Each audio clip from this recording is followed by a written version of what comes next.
চেরাগে জান শরীফ পীর ও মুর্শিদ রহনুমা কালান্দার বাবা জাহাঙ্গীর বা ইমান আল সুরেশ্বরী রচিত মারেফতের গোপন কথা নামক বই হতে ২৬তম পরিচ্ছেদ পাঠ করছি।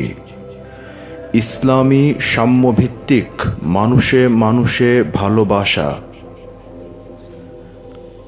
তাহলে এখন আমরা বুঝতে পারছি যে আমাদের প্রতিবেশীকে নিজের সুখ দুঃখের সমান অংশীদার বলে মেনে না নিলে সর্বপ্রথম হুজুর পাক আলাইহিসসালাম এর বাণী মুসলমান হতেই পারে না সংজ্ঞার মাঝে আটকা পড়ে গেলাম। এখন আমরা সহজেই বুঝতে পারছি যে ইহা একটি মুসলমান হবার সতর্ক বাণী অর্থাৎ হুমকি। এই আদেশ যাতে কোনো ক্রমেই অবহেলা করতে না পারি তারই জন্য ইসলাম যত বড় হুমকি দিয়েছে, সত্যি তা আমাদের ভাবিয়ে তোলার একটি বিশেষ বিষয়। এই হুমকির রূপক বর্ণনা করতে গেলে বলতে হয়, একটি গাছের শিকড় কেটে ফেলে উপর হতে পানি ঢেলে বাঁচানোর ইচ্ছা যেমন হাস্যকর তেমনি অবাস্তব। প্রতিবাদ করব, কেন পানি ঢালছ? এই গাছ তো আর বাঁচবে না, এর ভিত্তি যে নেই। ভিত্তি যদি ধ্বংস করে দিলে তবে পানি ঢেলে কি উপকার হবে? আমরা যদি ইসলামকে একটি গাছ মনে করে নেই তবে তার মূল বা ভিত্তি কোনটি আমরা জানি এবং অতি সহজেই বলে থাকি, ঈমান যার নেই তার শত প্রকার ইবাদতের কোনো মূল্য নেই। এর কারণ, মূল বা ভিত্তি ছাড়া গাছের জন্য বেঁচে থাকা যেমন অসম্ভব এবং অবাস্তব, সেরকম ঈমান ছাড়া মুসলমান হওয়া এবং অন্য সব রকম ইবাদত করা ওই গাছের ভিত্তি কেটে আগায় পানি ঢালার মতোই অবাস্তব। কোন কর্তব্য পালন করতে না পারলে আমাদের ভিত্তির ওপর চরম হুমকি দেওয়া হয়েছে? অপর মুসলমান ভাইদের সুখ দুঃখ ঠিক নিজের সুখ দুঃখের মতো বরণ করে নিতে হবে। তাই ইসলাম আমাদের চরম হুমকি দিচ্ছে, যদি সমান বলে অপর মুসলমান ভাইদের গ্রহণ করে না নিতে পারি তবে আমরা অবিশ্বাসী। আমরা জানি অবিশ্বাসীদের আরবি ভাষায় কাফের বলে। তবে কি আমরা কাফেরের পর্যায়ে নেমে এলাম? তবে আমাদের এত ইবাদতের কি কোনো মূল্যই নেই? অন্য সব রকম ইবাদত করতে না পারলে শাস্তি দেবার কথা ঘোষণা করা হয়েছে। আন্তরিকভাবে ক্ষমা চাইলে আল্লাহ আমাদের ক্ষমা করে দেবেন বলে তার অসীম করুণার কথা বহুবার বলেছেন। কিন্তু মানুষকে মানুষের মানদণ্ডে স্থান দিতে না পারলে যে আমাদের ভিত্তির ওপর চরম হুমকি দিয়েছে, পরোক্ষভাবে আমাদের কাফের বলা হয়েছে। তবে এর থেকে পরিত্রাণ পাবার কি কোনোই উপায় আমাদেরকে বলে দেওয়া হয়নি? আমাদের ভিত্তি যেন কেঁপে না ওঠে, আমরা যাতে কাফের না হই, তার জন্য অসাম্যের বিরুদ্ধে রুখে দাঁড়াতে হবে। আমরা অসাম্যের ভিত্তি যে গড়ে তাকে বলবো, আমাদের ঈমান ফিরিয়ে দাও। আমরা যাতে কাফের না হই তার ব্যবস্থা করো, না হয় অসাম্যের ভিত্তি গড়তে দেব না। আমরা আমাদের ধর্মের জন্য হাসতে হাসতে ফাঁসির কাষ্ঠে ঝুলতে পারবো। আমরা আমাদের ধর্মের জন্য এক একটি ডিনামাইটের টুকরো। যখন কোটি কোটি ডিনামাইটের ভীষণ গর্জন হবে, তখন অসাম্যের ভিতে গড়া প্রাসাদ ভেঙে খান খান হয়ে যাবে। আমাদের কাফের হবার ভয় হতে পরিত্রাণ পাবার ব্যবস্থা করো। আমাদের ঈমান আমানত রক্ষা করা না হলে তোমাদের অসাম্যের ভিত আর গড়তে দেব না। এই ধর্মীয় বিস্ফোরণ হবে ভয়াবহ, ভীষণ। আমরা আমাদের ঈমান রক্ষার তরে বন্যার বাঁধ ভাঙা পানির মতো হু হু করে তোমাদের অসাম্যের ভিত এবং তোমাকে ভাসিয়ে নিয়ে যাব। আমাদেরকে আর কতদিন ইসলামের উপর গরমিল করে 2-3-10 হয় বলে গোজামিল দিয়ে চোখে ঠুলি পরিয়ে রাখবে? ধুয়ো দেখতে পেলে সেখানে আগুন নেই, ঠান্ডা পানি আছে বলে আর কতদিন প্রতারণা করবে? আমরা জানি ধুয়ো থাকলে সেখানে আগুন থাকতে বাধ্য। এই সাম্যের অধিকার ইসলামের আইন দ্বারা প্রতিষ্ঠা না করলে যে রাসূলুল্লাহ আলাইহিস সালাতু ওয়াস সালাম এর চরম হুমকি, কেহই মুসলমান হতে পারে না। তার পরিণাম যে সুনিশ্চিত কাফের টাইটেল নিয়ে ইহকাল ত্যাগ করতে হবে তা আমরা ভালো করেই বুঝি। যেমন আমরা অতি সহজেই বুঝি সব মানুষ মরবে, আমি একটি মানুষ, তারপর আমার কি হবে বলে কেউ প্রশ্ন করে, তাহলে আমরা ভালো করেই বুঝি যে আমাকেও মরতে হবে। উপসংহারে এই বলা যেতে পারে যে বিশ্বাসীরা সবাই মিলে একটি ভ্রাতৃসংঘ। এই সংঘ যদি সকল মানুষ তথা প্রতিবেশীর সুখ দুঃখের প্রতি সমান দৃষ্টিভঙ্গি রক্ষা না করতে পারে তবে মুসলমান রূপে আখ্যায়িত হয়ে থাকাই যায় না। আত্মকেন্দ্রিকতার উপরে এই হাদিস যে চরম আঘাত হেনেছে তা বিশেষভাবে লক্ষ্য করার বিষয়।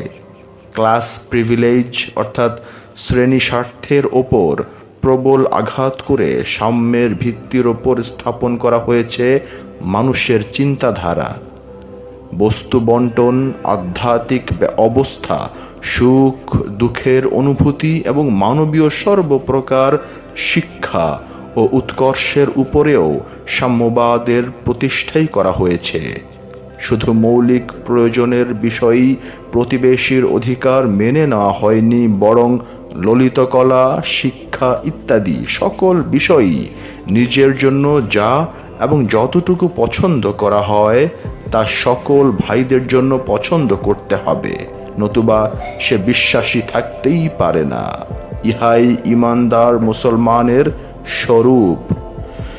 হযরত আবু হুরায়রা রাদিয়াল্লাহু তাআলা আনহু হতে বর্ণিত আছে যে রাসূলুল্লাহ আলাইহিস সালাতু ওয়াস সালাম বলেছেন, কসম আল্লাহর, সে ঈমান আনেনি। জিজ্ঞাসা করা হলো, কে সে রাসূলুল্লাহ আলাইহিস সালাতু ওয়াস সালাম? তিনি বলেন, সে যার প্রতিবেশী নিরাপদ নয় তার অপকারিতা হতে। বুখারী এবং মুসলিম শরীফ। বারবার সাবধান করে দিচ্ছেন রাসূলুল্লাহ আলাইহিস সালাতু ওয়াস সালাম প্রতিটি মানুষকে যারা আল্লাহ এবং রসুলের প্রতি ঈমান আনার দাবি জানায়।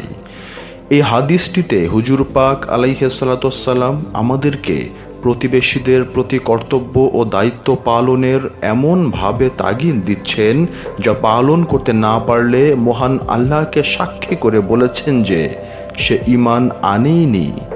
শুধু একবার, পরপর একই সাবধান বাণী তিনি 3 বার হুজুর পাক আলাইহিস সালাতু ওয়াস সালাম উচ্চারণ করাতে তা সাহাবীদের সত্যি ভাবিয়ে তুলেছে। ভয়ে ও বিস্ময়ে তারা সাহাবারা ভেবেছে যে কি সেই কাজের দায়িত্ব যা পালন করতে না পারলে আমরা ঈমানই আনিনি সংজ্ঞার মধ্যে পড়ে যাব। 3টি বার হুজুর পাক আলাইহিস সালাতু ওয়াস সালাম এর পবিত্র মুখ হতে একই কথা উচ্চারণ হলো, যিনি প্রয়োজনের অতিরিক্ত একটি কথাও জীবনে উচ্চারণ করেননি। তাই সাহাবারা প্রশ্ন করলেন, ইয়া রাসূলুল্লাহ আলাইহিস সালাতু ওয়াস সালাম, কে সেই ব্যক্তি যে ঈমান আনেনি? রাসূলুল্লাহ আলাইহিস সালাতু ওয়াস সালাম বললেন, সেই ব্যক্তি যে তার প্রতিবেশীর কর্তব্য ও দায়িত্ব পালন করে না, অর্থাৎ প্রতিবেশী নিরাপদ থাকতে পারে না। সে নিরাপদ কি এবং নিরাপদ বলতে কি বোঝায়? প্রতিবেশীর সর্বপ্রকার অভাব অভিযোগের কোনো সমাধান যারা দিতে চায় না, প্রতিবেশীর এই সমস্ত অভাব অভিযোগের সুষ্ঠু মীমাংসা জানিয়ে দেওয়া সত্ত্বেও যারা বিপদ হতে প্রতিবেশীকে নিরাপদ করল না, তারা ঈমান আনেনি, অর্থাৎ বিশ্বাসীর প্রথম পর্যায়েও তাদের স্থান নেই। হুজুর পাক আলাইহিসসালাম এর শিক্ষা ও আদেশকে শিরোধার্য করে নিয়েছিলেন বলেই অন্যতম সাহাবা হযরত ওমর রাদিয়াল্লাহু তাআলা আনহু উটের পিঠে যতটুকু বসে যেতেন ঠিক ততটুকু তার ভৃত্যকেও বসতে দিয়েছেন এবং উটের পিঠে বসিয়ে দিয়েই তার কর্তব্য শেষ করেননি, বরং নিজে সেই উটের রশি ধরে গরম বালুর ওপর পায়ে হেঁটে উট বয়ে নিয়ে গিয়েছেন। নিরপেক্ষ দৃষ্টি দিয়ে বলুন তো, এর চেয়ে চরম সাম্য আর কি হতে পারে? আরব জনসাধারণকে একবার হযরত ওমর রাদিয়াল্লাহু তাআলা আনহু কাপড় ভাগ করে দিলেন। জামা হোক বা না হোক সেই প্রশ্ন না করে তিনি সকলকে সমান টুকরা করে দিলেন। কিন্তু পরে দেখা গেল কারোই জামা হয়নি সেই ভাগ করা কাপড়ের টুকরা দিয়ে। সমান বন্টনের কাপড় দিয়ে শুধু একজনের জামা হয়েছিল, এবং যার হয়েছিল তিনি স্বয়ং হযরত ওমর রাদিয়াল্লাহু তাআলা আনহু।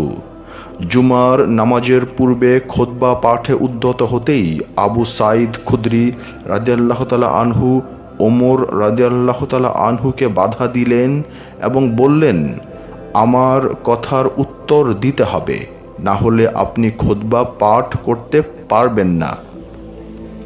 হযরত ওমর রাদিয়াল্লাহু তাআলা আনহু উত্তরের প্রতীক্ষায় রইলেন।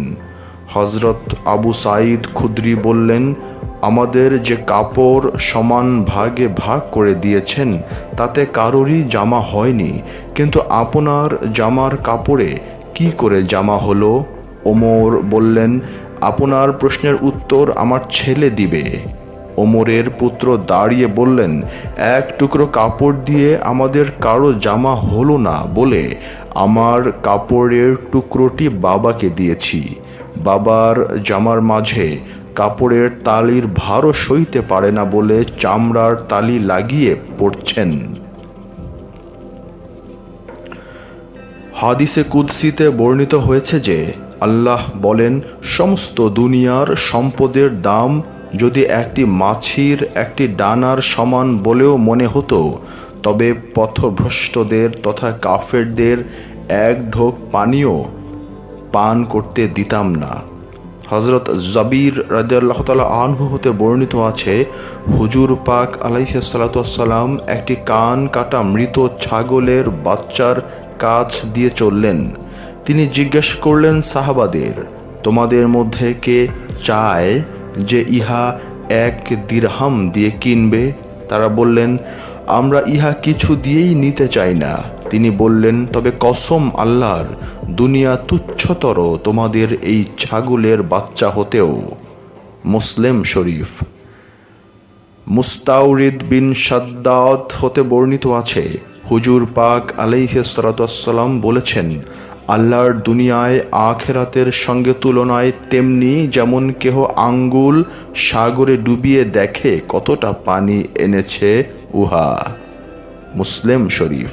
হুজুর পাক আলাইহিসসালাম বলেছেন, আল্লাহ এমন কোনো বস্তু সৃষ্টি করেননি যা তার দৃষ্টিতে দুনিয়া অপেক্ষা অধিক ঘৃণিত এবং শত্রু। হুজুর পাক আলাইহিসসালাম বলেছেন, ভোরবেলা ঘুম থেকে ওঠার সঙ্গে সঙ্গে যারা আন্তরিক আকর্ষণ বেশিরভাগ উপার্জনের দিকে হয়, সে ব্যক্তি কখনো আল্লাহ ভক্ত লোকদের অন্তর্ভুক্ত নয়, তার জন্য দোজখ অবধারিত।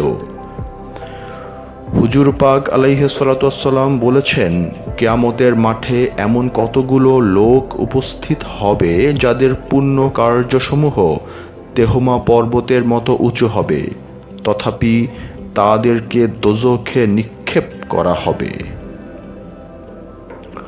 উপস্থিত সাহাবায়ে কেরাম আরজ করলেন, ইয়া রাসূলুল্লাহ আলাইহিসসালাম, এরা কি নামাজি লোক নহে? হুজুর পাক আলাইহিসসালাম বললেন, হ্যাঁ, তারা নামাজও পড়েছে, রোজাও রেখেছে, সারা রাত জেগে নফল ইবাদতও করেছে, কিন্তু দুনিয়ার সুখ সম্পদের মধ্যে মত্ত থাকার কারণে তাদের এই দুর্গতি হবে। হুজুর পাক আলাইহিসসালাম বলেছেন, হয়তো অচিরেই আল্লাহ তোমাদেরকে পার্থিব সম্পদ প্রচুর পরিমাণে দান করবেন, যেমন তোমাদের পূর্ববর্তীদের দান করেছিলেন, এবং তারা যেই রূপ সেই ধন সম্পদ পেয়ে পরস্পর ঝগড়া ফ্যাসাদে লিপ্ত হয়ে ধ্বংসপ্রাপ্ত হয়েছিল, আমার ভয় হয় তোমরাও সেই রূপ ধন সম্পদ পেয়ে পরস্পর ঝগড়া বিবাদে লিপ্ত হয়ে বিনাশপ্রাপ্ত হবে। হুজুর পাক আলাইহিসসালাম বলেছেন, কোনো ক্রমেই তোমরা দুনিয়ার চিন্তায় মগ্ন হইও না। হুজুর পাক আলাইহিসসালাম বলেছেন, দুনিয়া তোমাদের প্রতি আকৃষ্ট হবে এবং তোমাদের ধর্মকে এমনভাবে খেয়ে ফেলবে যেমন আগুন শুকনো কাঠের টুকরাকে ছাই করে ফেলে। হুজুর পাক আলাইহিসসালাম বলেছেন, দুনিয়া হতে আত্মরক্ষা করো, ইহা হারুত মারুত অপেক্ষাও অধিক জাদুকর। উপরের হাদিস কয়টির বিশদ বর্ণনা করতে গেলে আমরা দিবালোকের মতো স্পষ্ট বুঝতে পারি যে দুনিয়ার সম্পদের কোনো মূল্য নাই।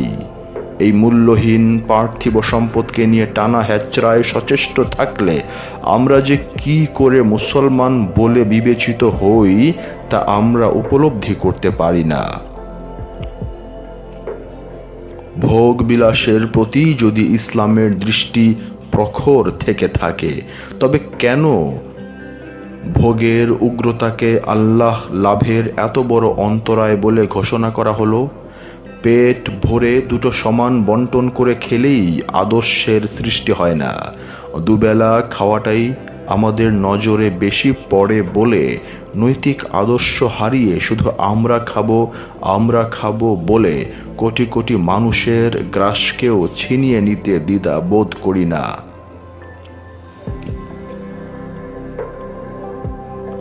এই জঘন্য প্রথাকে চালু রাখার জন্য আমরা কত রকম দোহাই না দিতে শিখেছি, অথচ ইসলামের নীতিতে মাছির একটি ডানার সমানও মূল্য নয় যে সম্পদ, একটি মরা কান কাটা ছাগলের বাচ্চার চেয়েও তুচ্ছতর যে সম্পদ, সেই সম্পদকেও ইসলাম এর বুলি ঠুকে টেরা চোখে সমান বন্টন তথা সাম্যবাদ বর্জন করে দান ছত্র খুলে উদারনীতির ভেক ধরে ইচ্ছা শক্তির জাতাকলে ফেলে ভণ্ডের মতো ইসলামের প্রকৃত আদর্শের মুখে অতি গোপনে কলঙ্ক লেপন করছি।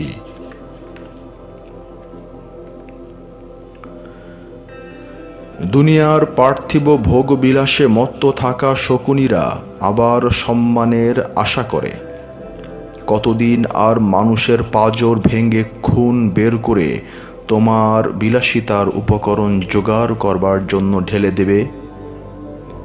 এই মোহরের দাসদের যারা মোহর জমা করার তরে মানুষের মানবতার পোশাক ছিঁড়ে ফেলে দিয়েছে, এই দেড়হামের দাস অর্থাৎ টাকার কুমিরেরা মানুষের বুকে যমদূত সেজে মানুষের রক্ত মাংসের দেহের ওপর রক্তকণিকার স্রোতে রচনা করে দেশ ও জাতির স্থায়িত্ব আর উন্নতির জয়যাত্রা। এই বিলাসী ডোরাদার কাপড়ের দাসেরা নিরীহ জনসাধারণের ওপর চালিয়ে যায় অত্যাচারের বিশ্রী স্টিম রোলার। কিন্তু কেন আমরা খেতাবধারীরা নীরবে এত অত্যাচার অবিচার সহ্য করব? নীরবে সহ্য করাটাও অন্যায়।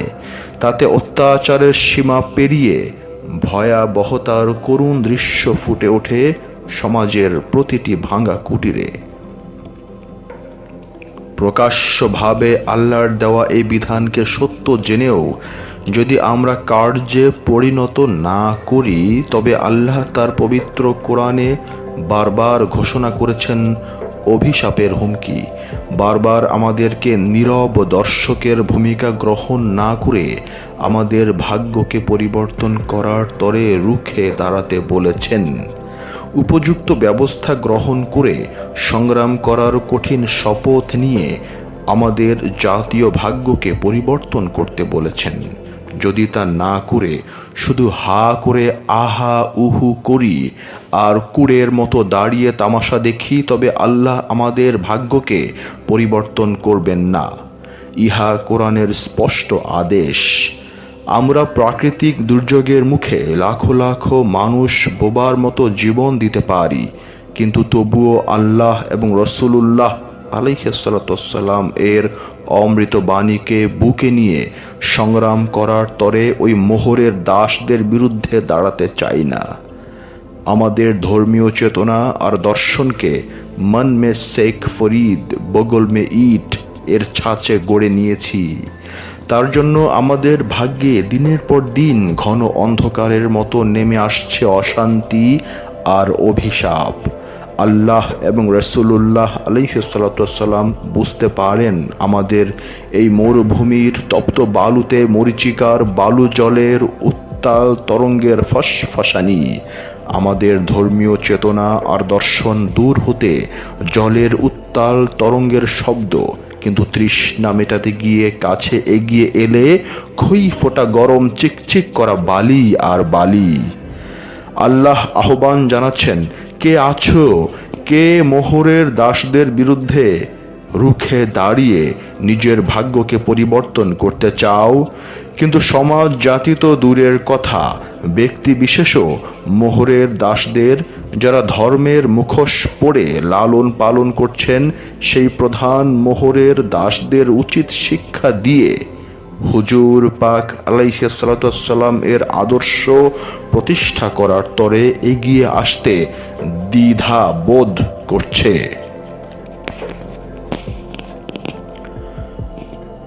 হযরত আবু হুরায়রা রাদিয়াল্লাহু তাআলা আনহু হতে বর্ণিত আছে, হুজুর পাক আলাইহিসসালাম বলেছেন, ধ্বংস হোক দিনারের দাস, দিরহামের দাস আর ডোরাদার কাপড়ের দাস। যদি দেওয়া হয় তাকে সে সন্তুষ্ট হয়, আর যদি না দেওয়া হয় অসন্তুষ্ট হয়। ধ্বংস হোক সে, লাঞ্ছিত হোক সে। বুখারী শরীফ। ইসলাম মানুষকে তার দৈহিক সমান প্রয়োজনের মানদণ্ডের বিচার করে ঘোষণা করেছেন, রাষ্ট্রনায়ক খলিফা ওমরের উটের পিঠে বসে যাবার যতটুকু অধিকার, ঠিক ততটুকু বসে যাবার অধিকার উট চালকের আছে। উটের পিঠে কি রাষ্ট্রনায়কেরই বসার অধিকার? উট চালক গরম বালুর ওপর হেঁটে উট চালিয়ে যাবে, তার কি বসার অধিকার নেই? উট চালক যতটুকু উট চালাবে এবং উটের পিঠে বসবে, ঠিক সেই পরিমাণ অধিকার রাষ্ট্রনায়কের আছে। ইসলাম বারবার ঘোষণা করেছে, খবরদার, এই ইনসাফ, এই সাম্য, এই মানবতা, এই আদর্শ হতে ক্ষণিকের তরেও সরে দাঁড়িও না। তুমি শাহীখানা খাচ্ছ খাও, কিন্তু তোমার দেশে লাখো ভুখা তোমারই মতো মানুষ, তাদেরকে শাহীখানা খেতে দাও। লাখো মানুষকে খেতে দিতে পারছো না, তবে তুমিও শাহীখানা খেতে পারবে না। নিজে তো মিষ্টি খুব খাও, আর আমাদের বেলায় ভুখা থাকার উপদেশ দিচ্ছ। তুমি যতটুকু খাবে অন্যকেও ঠিক ততটুকু খাওয়াবে, দেবে না? রুখে দাঁড়াবো হুজুর পাক আলাইহিসসালাম এর আদর্শ বুকে নিয়ে। তোমার স্বৈরাচারিতাকে চিরতরে শেষ করে দেবার জন্য আমরা এগিয়ে আসব। তোমার সাথে মানুষ খুন করার স্লো পয়জন তথা মন্থর বিষ আছে, আর আমাদের সাথে আছেন হুজুর পাকের মানুষকে আমাদের মতো মনে করে গ্রহণ করার অমৃত বাণী। তুমি ডোরাদার বিলাসী পোশাক পরেছ, আমাদেরকে ঠিক সেই মূল্যের পোশাক পরতে দাও। মনে রেখো, তুমি যা খাবে এবং পরবে আমাদেরকেও ঠিক তাই দিতে হবে।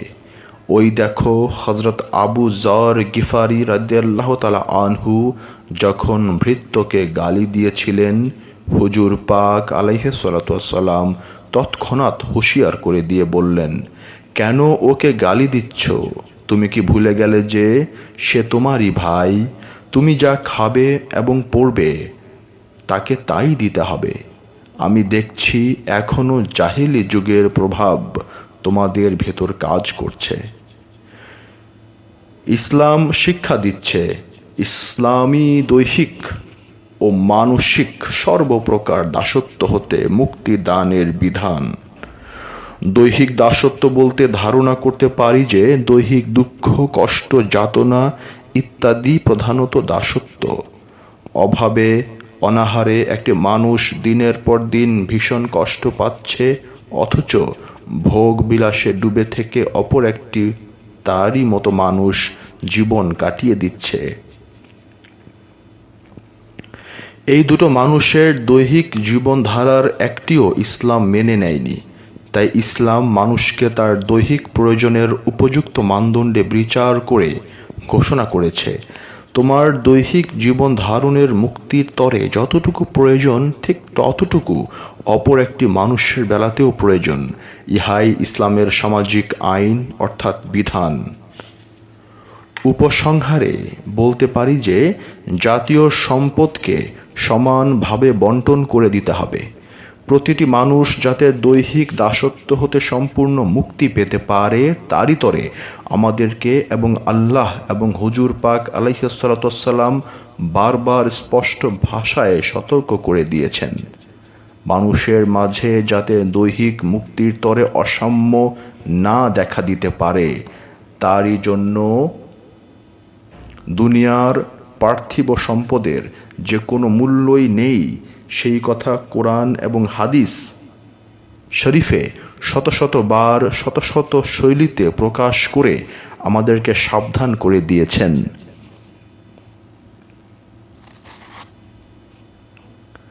এত সাবধান করে দেওয়া সত্ত্বেও যারা মুসলমানের মুখোশ ধারণ করে জাতীয় জীবনে অসাম্য তৈরি করে, জাতীয় দৈহিক ও মানসিক জীবনকে দাসত্বের শৃঙ্খল পরিয়ে দিচ্ছে, সেই বক ধার্মিক মুখোশ পরা ভণ্ড মুসলমানদের বিরুদ্ধে রুখে দাঁড়াতে, প্রকাশ্য বিদ্রোহ ঘোষণা করতে এবং সাম্যবাদ প্রতিষ্ঠা করতে আল্লাহ এবং হুজুর পাক আলাইহিস সালাতু ওয়াস সালাম বহুবার ঘোষণা করেছেন।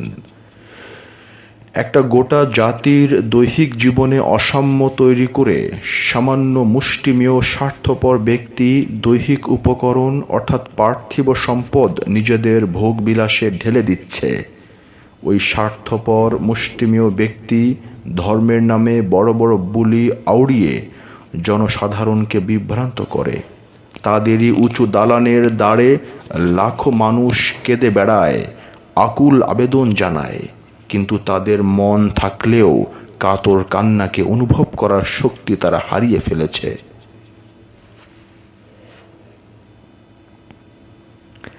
দৃষ্টিতে ওই লক্ষ্য দীপ্তিহীন কালো বৃত্তের ভেতর চোখের তারাগুলো আর তারা দেখতে পায় না।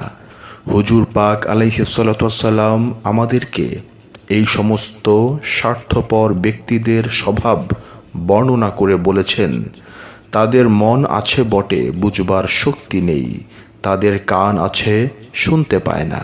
তাদের চোখ আছে, দেখতে পায় না। তারা জানোয়ারের মতো হয়ে গেছে, বরং তার চাইতেও অধম। এরাই চরম ঔদাসীন্যে ডুবে আছে। এই মূল্যহীন পার্থিব সম্পদ ইসলামী রাষ্ট্রের সাম্যের ভিত্তি ও দর্শনে কেন যে প্রতিষ্ঠা হচ্ছে না তা সত্যি ধর্মপ্রাণ মুসলমানদের ভাবিয়ে তোলে। কান কাটা মরা ছাগলের মূল্য হতেও দুনিয়ার সম্পদ তুচ্ছতর, আর সেই তুচ্ছতর সম্পদকে নিয়ে মুসলিম রাষ্ট্র কেন অসাম্যের ভিত গড়ে, সমাজ এবং জাতির মেরুদণ্ড চূর্ণ বিচূর্ণ করে দেয় অসাম্য। যে শাসনতন্ত্র বা আইন প্রথমেই রচনা করে রেখেছে অসাম্যের বীজ, সেই শাসনতন্ত্রের প্রতিটি ধারায় আবার আমাদের রচনা করতে হবে সাম্য, অর্থাৎ মানুষকে মানুষের মানদণ্ডে বিচার করে সমান অধিকার প্রদানের স্বীকৃতি। মানুষের সমান অধিকার হতে মানুষকে বঞ্চিত করে এক লোকমা খাদ্য, এক খণ্ড বস্ত্র অন্যায়ভাবে আত্মসাৎ করে মানুষের মানবিক সম্মানকে অন্যায় ও নিষ্ঠুরতায় পদদলিত করে যারা আল্লাহ নিশ্চয়ই মহাবিচার দিবসে জাহান্নামের আগুনে তাদেরকে বিভিন্ন রূপে কঠিন শাস্তি প্রদান করে তাদের তথাকথিত সম্মানকে নষ্ট করবেন। আল্লাহ পাক বলেছেন, যে ব্যক্তি কোনো মুসলমানের এক লোকমা খাদ্য অন্যায়ভাবে আত্মসাৎ করে, মহান আল্লাহ ইহাদেরই ন্যায় জাহান্নামের এক লোকমা তাকে খেতে দেবেন। যে অন্যের এক খণ্ড বস্ত্র অন্যায়ভাবে আত্মসাৎ করে, আল্লাহ ইহার ন্যায় জাহান্নামের এক খণ্ড বস্ত্র তাকে পরাবেন। যে অন্যায়ভাবে অপরের সম্মান নষ্ট করে, আল্লাহ বিচারের দিন তার সম্মান নষ্ট করবেন। আবু দাউদ শরীফ। পরস্পরকে ভালোবাসতে হবে। ভালোবাসার দাবি তখনই স্বীকৃত হয় যখন একে অপরের সুখ দুঃখে সমানভাবে শরিক হতে পারে। তখনই হয় প্রকৃত সাম্যের প্রতিষ্ঠা। মানুষকে তার মৌলিক দাবি হতে বঞ্চিত করে আমার মতো সুখ দুঃখের অনুভূতি যে তাদেরও সমানই আছে, আমার মুখে মরিচ ঝাল আর চিনি মিষ্টি অনুভব করার শক্তি যতটুকু আছে, তাদেরও সেই অনুভব করার সমান শক্তি আছে। এইভাবে প্রত্যেক বিষয় হতে বঞ্চিত অবহেলিত করে না রেখে আমরা পরস্পরকে ভালোবাসা দিয়ে মেকি কান্নার প্রীতি ছড়ানো গোজামিল করে রাখা দেশের শাসনতন্ত্র বা আইনকে সম্পূর্ণরূপে ধুয়ে মুছে সব মানুষের সমানভাবে বাঁচবার অধিকারের আইনে গড়ে তুলব মানবতার খাঁটি তাজমহল। রক্ত শোষক ভাইপারের পাঁজর নিংড়ানো রক্তকণিকায় গড়া অভিশপ্ত তাজমহল নয়। কালের অভিশপ্ত পাথরে তাজমহল ফিউডাল দর্শনে দর্শিয়ান কাগজের ব্যাঘ্রদের নীল আটা স্বর্ণালী চশমার ফ্রেমে অতি সুন্দর যৌন প্রেমের নগ্ন বিশ্রী গন্ধ সন্ধান করে। যদি আমরা পরস্পরের প্রতি এই ভালোবাসা প্রদর্শন করতে না পারি, তবে আমাদের মাঝে কখনোই ঈমান আসতে পারে না। যদি ঈমান না আসে আমাদের মাঝে, তবে বেহেশতে কি করে যেতে পারবো? ঈমানের প্রশ্ন তুললেই যেখানে বাদ পড়ে যায়, সেখানে বেহেশতের প্রশ্ন তো দূরের কথা।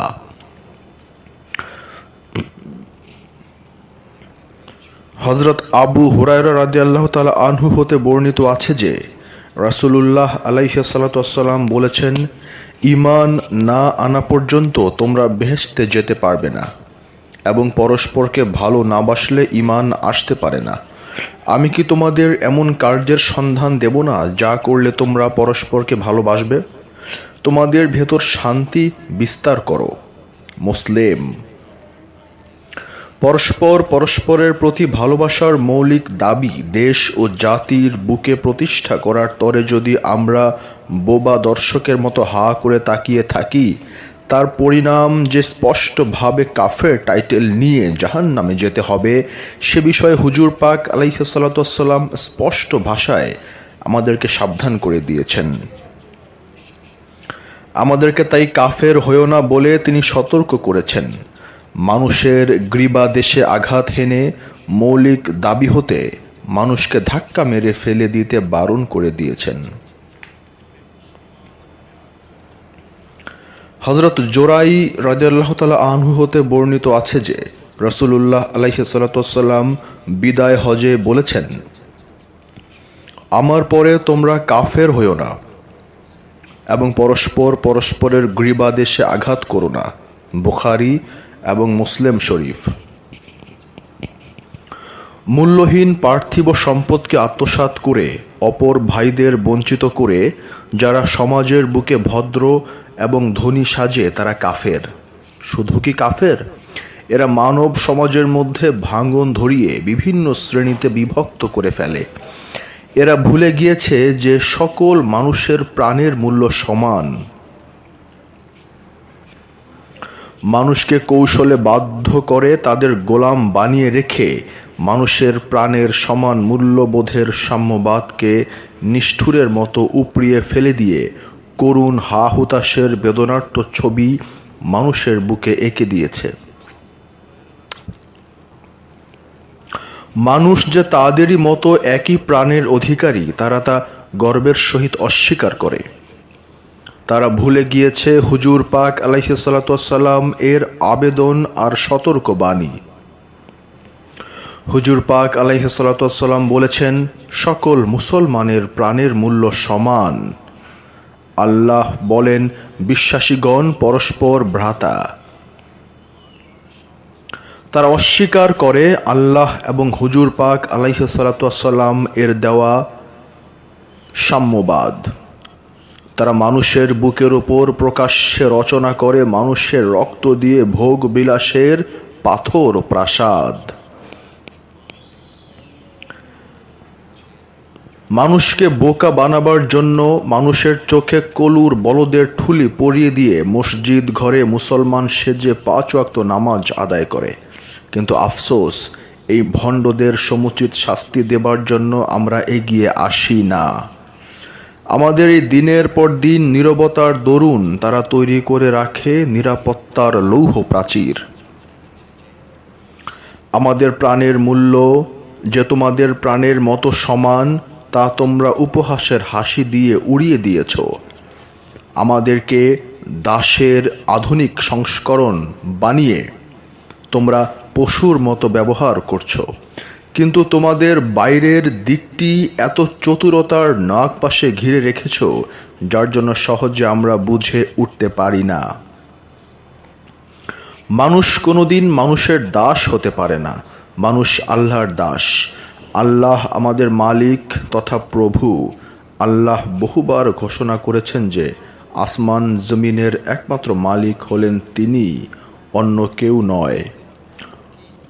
হুজুর পাক আলাইহিস সালাতু ওয়াস সালাম এর দেওয়া সাম্যবাদ মানুষকে দেয় মানুষের মানবিক দাবি প্রতিষ্ঠা করার আহ্বান।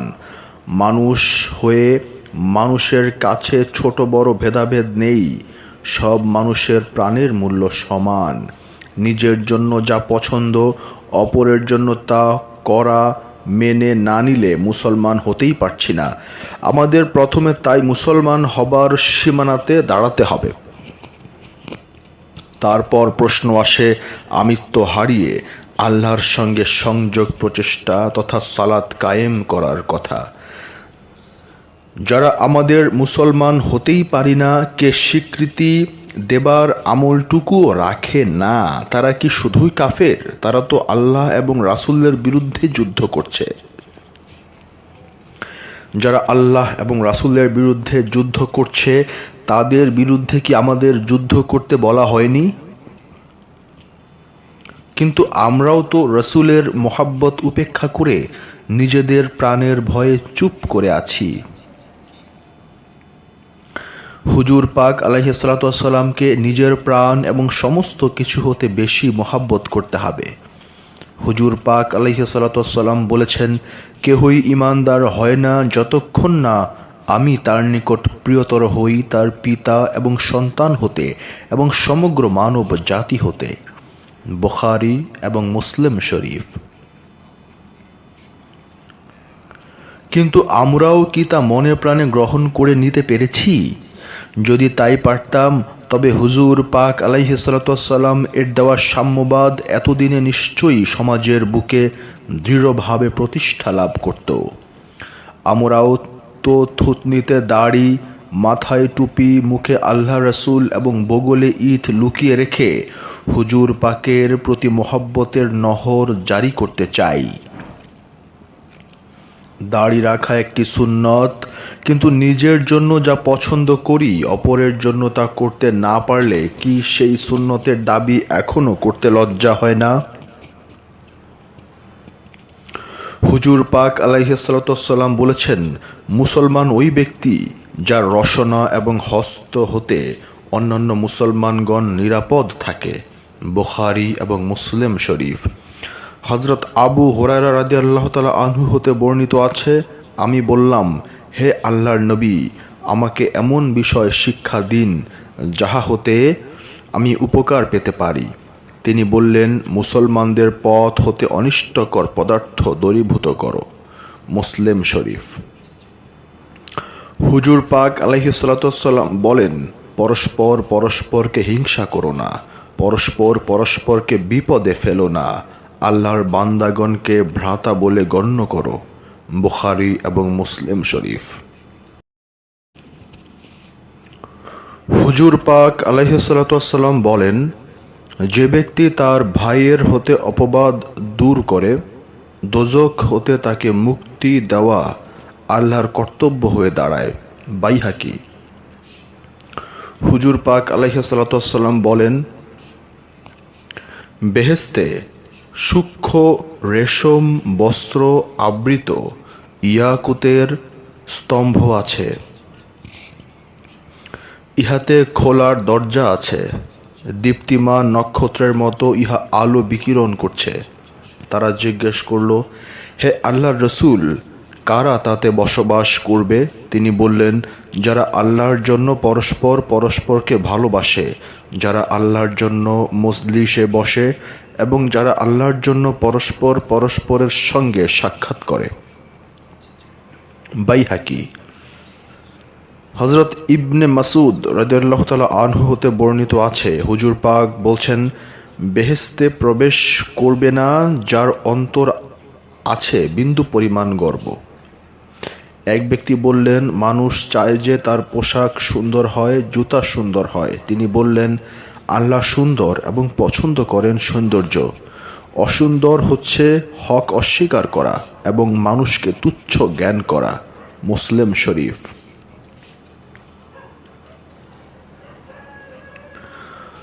হযরত ইবনে মাসউদ রাদিয়াল্লাহু তাআলা আনহু হতে বর্ণিত হাদিসটি অত্যন্ত সুন্দর, চাতুর্যপূর্ণ ভাষায় বর্ণিত এবং বিজ্ঞানময় সার্বজনীন আহ্বান এবং বিশ্ববাসীকে ভীষণভাবে হুমকি প্রদান করছে তাদের পরকাল ভিত্তিক জীবন ব্যবস্থার উপর।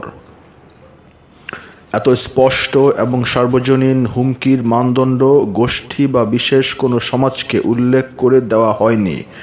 জগতের প্রতিটি অস্থি মাংসে গড়া মানব দেহের অধিকারী মননশীলতার একমাত্র মূর্ত প্রকাশকের বাহক মানব জাতিকে চোখে আঙ্গুল দিয়ে জানিয়ে দিয়েছেন যে কোনো মানুষের মনে একটি তিলের পরিমাণ মতো গর্ব তথা অহংকার ধারণ করে থাকলে তার জন্য বেহেশতে প্রবেশ করা নিষেধ জারি করা হয়েছে। এত বড় হুমকি যে ভয়ঙ্কর আর্সেনিক বিষ মুহূর্তকাল বিলম্ব না করে যেমন সজীব দেহটাকে মৃত্যুর কোলে চির ঘুমে ঘুমিয়ে রাখে, সেরকম এক বিন্দু গর্ব যার মনে স্থান পাবে জাহান্নাম অর্থাৎ নরকের আগুনে, যে কালের আর শেষ নেই, সে অনন্ত কালের তরে বাসস্থান হবে। এখন স্বাভাবিকভাবে প্রশ্ন আসে যে সেই মারাত্মক গর্বটি কি এবং উহা কাকে বোঝানো হয়েছে। তাই একজন সাহাবা হুজুর পাক আলাইহিস সালাতু ওয়াস সালামকে প্রশ্ন করে জানতে চেয়েছেন যে সুন্দর পোশাক এবং সুন্দর জুতা পরিধান করাই কি তবে গর্বের অন্তর্ভুক্ত? কিন্তু হুজুর পাক আলাইহিস সালাতু ওয়াস সালাম গর্ব কাকে বলে এবং গর্বটা কি তাহাই অতি সুন্দর এবং অতি স্পষ্ট ভাষায় বলে দিয়েছেন। একটা মানুষকে বেঁচে থাকার জন্য যে সমস্ত জিনিসের প্রয়োজন হয়, অপর একটি মানুষের জন্য ঠিক তাহাই প্রয়োজন হয়। প্রতিটি মানুষের বেঁচে থাকার এই সমান প্রয়োজন যারা প্রকাশ্যে কি গোপনে অস্বীকার করে, অর্থাৎ মেনে নিতে রাজি নয়, তাদের এই মেনে না নেওয়াকে গর্ব বলা হয়েছে।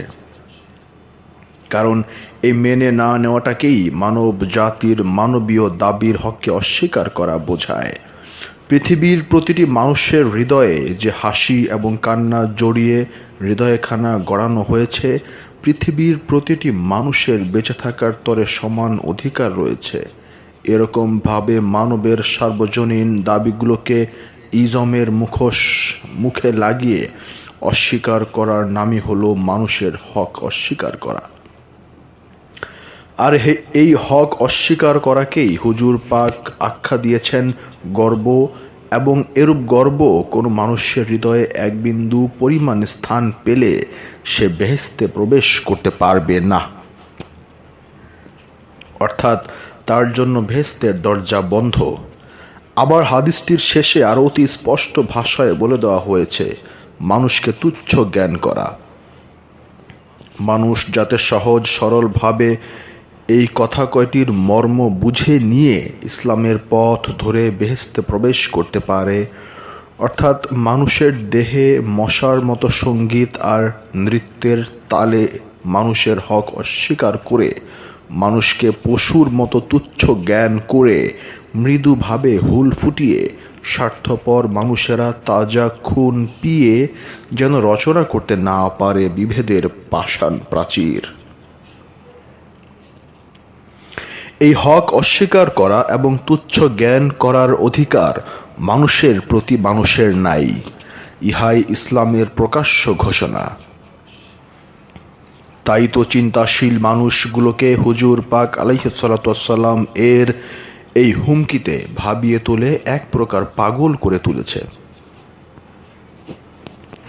তারা অতি সহজেই বোঝে যে এই হুমকি হতে রেহাই পাওয়া বড়ই কঠিন, যদি না দেশ ও জাতি এমন পথ তৈরি করে নিয়ে শাসন ভার পরিচালনা করে যার মাধ্যমে অতি সহজেই মানুষের হক এবং মানুষকে তুচ্ছ জ্ঞান করার প্রশ্ন চিররুদ্ধ হয়ে যায়। আর যদি না হয় তবে নির্ঘাত প্রায় মানুষই আশ্রয় নেবে এবং নিতে চলেছে জাহান্নামের ভয়ঙ্কর অগ্নিদাহে। তাই আমাদের প্রতিটি মুসলমান ভাইদের প্রথমে আকুল আবেদন মুসলিম রাষ্ট্র শাসন পরিচালকদের কাছে যে মুসলমান রাষ্ট্র এবং সমাজকে কোরআন এবং সুন্নাহ মোতাবেক পরিচালনা করুন, আমরা যাতে ঈমানের আমানত রক্ষা করে যেতে পারি। প্রথমে আমরা চাই না সংহার, চাই গঠনমূলক স্থিতিশীল মানব ধর্মের একমাত্র মূর্ত প্রতীক ইসলাম কায়েম করে ঈমানের আমানত রক্ষা করতে। মানুষের হক এবং মানুষকে তুচ্ছ জ্ঞান করা হতে যারা মুক্তি দেবার তরে নির্ভীকের মতো এগিয়ে আসে তাদেরকে অন্যত্র হুজুর পাক আলাইহিস সালাতু ওয়াস সালাম দয়াল বলেছেন। ইহাই তো প্রকৃত দয়া। এই দয়া যারা মানুষকে দেখান না বা করেন না তারা আল্লাহর দয়া পাবে না, অর্থাৎ তাদেরকে আল্লাহ দয়া করেন না। হযরত জরির বিন আব্দুল্লাহ রাদিয়াল্লাহু তাআলা আনহু হতে বর্ণিত আছে যে হুজুর পাক আলাইহিস সালাতু ওয়াস সালাম বলেছেন, আল্লাহ দয়া করেন না তাকে যে দয়া করে না মানুষকে। বুখারী এবং মুসলিম শরীফ।